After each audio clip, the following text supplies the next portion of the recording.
Welcome to VVBN news channel. భారీ మొత్తంలో AP liquor scam నగదు సీజ్. హైదరాబాద్ శంషాబాద్ సమీపంలో సులోచన ఫార్మ్ గెస్ట్ హౌస్లో ఏపీ లిక్కర్ స్కామ్కు సంబంధించిన 11 కోట్ల నగదును సిట్ అధికారులు సీజ్ చేశారు. A40 నిందితుడు వరుణ్ పురుషోత్తం ఇచ్చిన వాంగ్మూలం ఆధారంగా దాడులు చేపట్టిన అధికారులు 12 బాక్సుల్లో దాచిన డబ్బును గుర్తించారు. ఇది A1 నిందితుడు రాజ్ కేసిరెడ్డి ఆదేశాల మేరకు జూన్ 2024లో వినయ్ సాయంతో దాచినట్లు విచారణలో వెల్లడైంది. మొత్తం స్కామ్ విలువ 3,500 కోట్లు ఉంటుందని సిట్ అంచనా. పెట్టినటువంటి అమౌంట్ మధ్యవర్తులు ఎవరైతే మనకి ఇది రిటర్న్ ఇచ్చినటువంటి వరుణ్ కుమార్ గారు ఈ అప్పగెట్టిన ఈ గోదావరి పెట్టినటువంటి వినయ్ గారు అందరూ ఇక్కడే ఉన్నారు.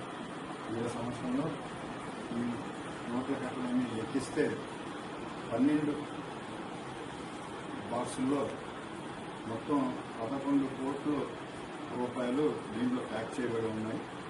ఈ ప్యాక్ చేయబడినటువంటి 12 ఆసుపత్రులను మధ్యవర్తుల సమస్యల్లో వీటన్నిటిని ప్యాక్ చేసి వాటి మీద